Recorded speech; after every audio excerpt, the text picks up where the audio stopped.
Alléluia, gloire à Dieu. Nous bénissons le Seigneur pour le souffle de vie qu'il ne cesse de nous accorder en ce jour. Bienvenue à une minute de prière de ce jeudi 21 décembre 2023, à 10 jours de la nouvelle année 2024.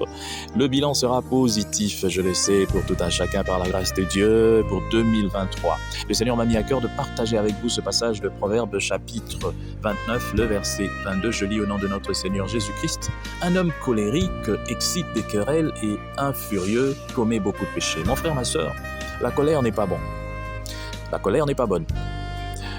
Le Seigneur lui-même, on le voit dans la Bible à plusieurs reprises, après s'être mis en colère, s'est rétracté, a réfléchi et son amour a parlé.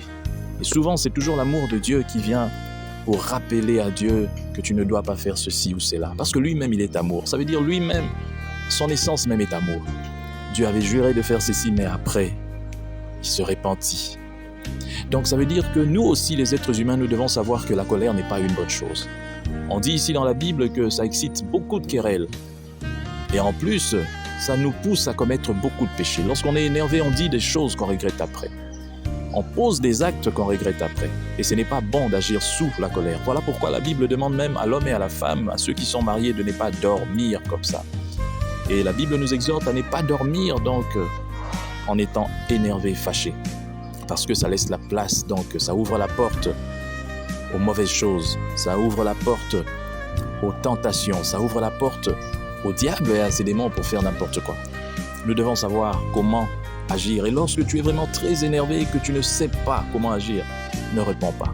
Souvent, ce sont nos réponses que nous donnons aux autres sous la colère ou qu'on nous donne sous la colère qui créent des disputes, des querelles.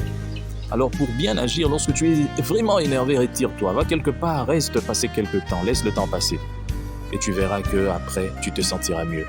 Mais lorsque tu vas et que tu essayes d'agir en mettant ta colère en avant, tu verras que tu vas faire des choses que tu vas regretter. Alors je n'aimerais pas que tu regrettes. Peut-être tu es en colère maintenant.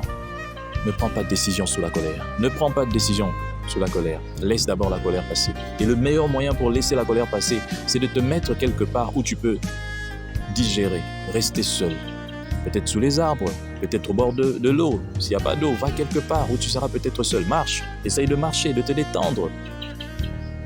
Tu vas refouler toute cette pression qui est en toi. Et tu verras que c'est même bien pour ton cœur aussi et pour ton esprit.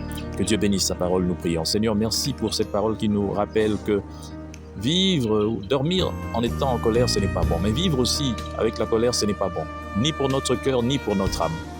Et ça nous pousse aussi à commettre des péchés. Aide-nous, Seigneur, à être des personnes que le Saint-Esprit nous aide, Seigneur, à ne pas rester, demeurer dans la colère. Et lorsque nous sommes fâchés, à savoir comment faire passer cela, pour faire passer la pression. Au nom puissant du Seigneur Jésus, nous avons ainsi prié. Amen. Chers frères et sœurs, dans le Seigneur, vous avez l'occasion de servir Dieu avec votre temps, avec votre intelligence, mais aussi avec vos moyens. Soutenez, restez unis dans une minute de prière chaque jour. Écrivez-nous, envoyez vos dons ici. Que Dieu vous bénisse.